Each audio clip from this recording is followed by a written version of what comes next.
President Biden's migrant mess is somehow getting worse after a standoff in New York City. Dozens of adult male migrants are camped outside the three-star hotel that once housed them, and they're refusing to give up their luxury taxpayer-funded rooms after the city tried to ship them off to a newly constructed shelter. Joe Biden could have seen this for himself. The big guy was in the Big Apple today, but no. He was too busy patting himself on the back and raising money with his rich friends. Local officials are fuming over the situation. They say lefty activists are stoking unrest by filling the migrants' head with nonsense about the new shelter. For all men, it's only 4 bathrooms. If one gets sick, everyone gets sick. It's very ugly. The beds are horrible. They're a piece of fabric. They're like a military bed. Mayor Eric Adams has had enough. He went to the new facility to show it's really not that bad. It doesn't matter if it's Ellis Island or the Brooklyn Cruise Terminal or it's any of our ports. It is all rooted in the American dream. You pursue the dream here. And when you meet someone like Wilson and you walk through, I just had to come here when I started hearing all the rumors about it was too cold. My brother got on shorts. He's inside. It's warm inside. About the food not being there. Healthy food is present. Even the snacks are healthy. We just need to stop the anxiety.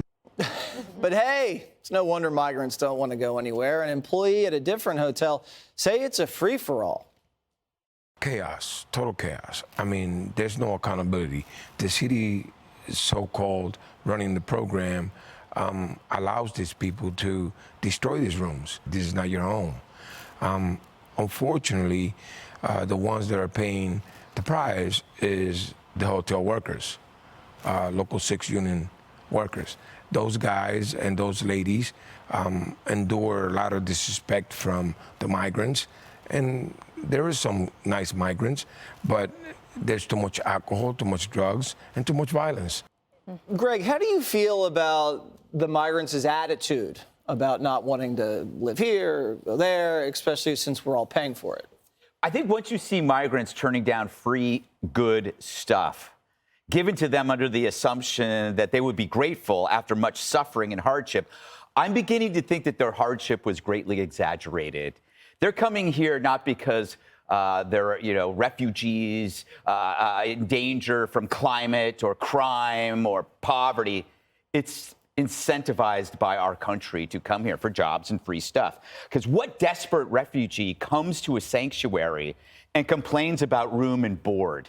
It's not somebody in a desperate situation. I'm beginning to question that their entire journey was not a true hardship.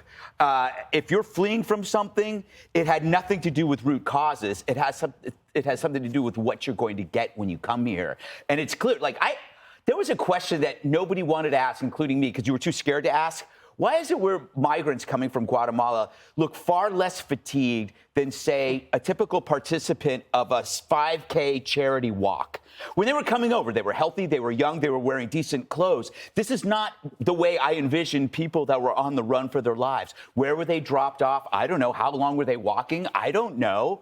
But it seems to me that maybe we're not being told the whole story here. If somebody comes here after dire straits, shouldn't they be like, oh, thank you so much? Not like, I don't really like tuna fish. Do you have any hot pastrami and rye? And also, these rooms we are being taken for a ride here. This is $300 a night rooms, right? So we have a right to complain, and I'm pro-immigration. I want more immigration with adjustments based on what our country needs. But I'm sorry, we're paying $300 a night, and they're complaining. That means this thing was a scam. Then we were also told, Dana, that it was all families, and now it turns out it's all single men. Well, the other reason that they need them to leave, the single men to leave to go to Brooklyn, is because it's not because that hotel is now, which, by the way, this hotel right down the street from me.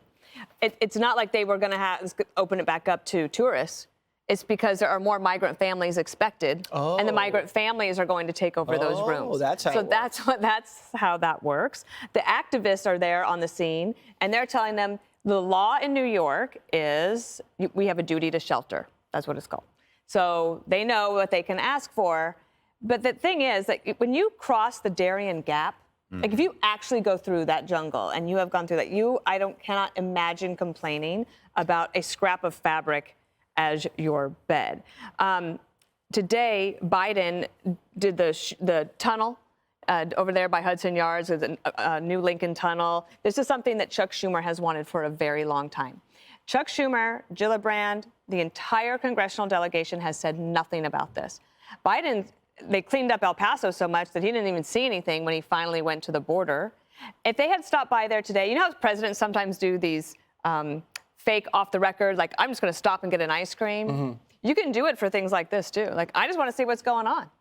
And it would have been very eye-opening because I drive by it every day, and it's just getting larger. Everyone slept outside last night. It was snowing this morning. Yeah. And it's not good for them. It's not good for any of us. And I do feel for Eric Adams because he is at least trying to come up with some creative solutions. Perhaps he's not as strong in terms of getting the Biden administration to accept some responsibility. But he did say, okay, well, maybe I can try this. Maybe I'll try the park. Maybe I'll try the ship. Better than de Blasio, let's put it. Well, absolutely, 100%. So I don't see an end to it, but it's really depressing. Well, and I guess they settled on Brooklyn, and they have a ping pong table there with oranges, Judge. Yeah, well, one of the things that Eric Adams, I think, is trying to do is trying to explain that that they have healthy food and it's warm and everything is good and I'm going to go there myself. Let me tell you what the problem is. The problem here is that this administration is forcing people like Dana, who live a block away from that hotel, is forcing kids who have to go to school to walk by these tents and these shelters, and is forcing cities like New York to pay $650,000 a night to take care of the illegals with no help from the federal government. Yep. What the government has done is they've sent them in. They object if any Republican governor, now Democrat governors are doing it, are starting to move the problem into the interior, into the Northeast. They object to that. They've got to recognize that this is a problem of Biden's making. By 2.5 million people coming into this country, and 900,000 getaways in 2 years?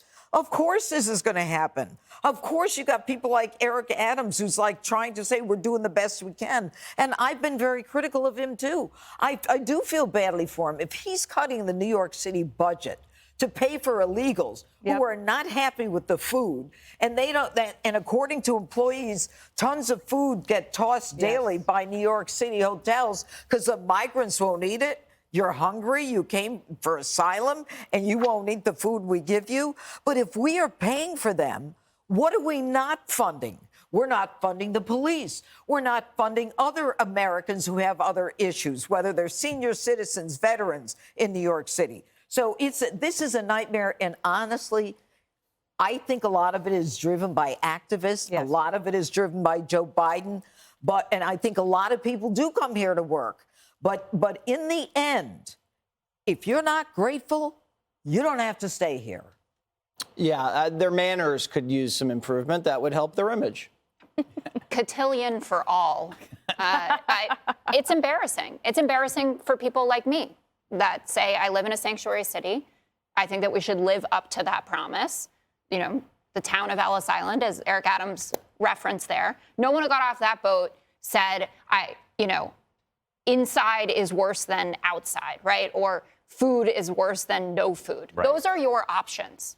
You legally do not belong here, at least at this point. I hope you will get a pathway to citizenship. I hope that you will be a great contributor to the New York economy and then to the greater United States economy. But at this particular moment, you're here by the grace of our generosity. And to act like that is terrible. In the story, we covered it a couple weeks ago, the 4 migrants on Long Island who started robbing stores. There should be punishments for that. And there are better people that can take those spots. There are, I took the subway yesterday. There are a few homeless people that were on that subway asking for money, talking about what's going on with their families. They live on the street with little kids. I would rather that they got those rooms. And I'm happy that they are being pushed out so that people with kids can get in there. But that facility in Brooklyn... But those are migrant families. It's not homeless families. But I'm saying I'm even happier about that. If you have a single guy who's saying that his skin got a little irritated by the sheet... My skin's gotten irritated. People got bed bugs in movie theaters. So what? Tell me. Right. I mean, these things happen. But he had a bad reaction to the linens? Yes. Yes, that was a real Sounds thing. like you, Jesse. They can be abrasive. I did want to mention one point. I think one thing we should change is that if you refuse to move to one of these shelters that is being provided to you, that's an automatic out of here, deport. a good You're idea. done. And It's amazing that we even have to make that stipulation. Like, all right, you're already here illegally, but if you don't like what we're giving to you for free, we may have to we'll ask you Or first. the second choice place. Some of them didn't even like the original accommodations. Bye. And I think that liberals would support that. If you have someone who really doesn't want to be here under pretty good conditions, I mean, people who go and serve in the army, right? Yeah. Like, they sleep in barracks and they want a ping pong table and a nice piece of fruit. It's really frustrating. I didn't think the mayor had a very good ping pong game. Did you see that backhand? I think that, you know what? I think that's the real story here. That's my takeaway. This whole 10 minutes was wasted. We need to focus on the ping pong. I'm going to get the raw footage. We'll My have that mom's for you really good at tomorrow. An investigation.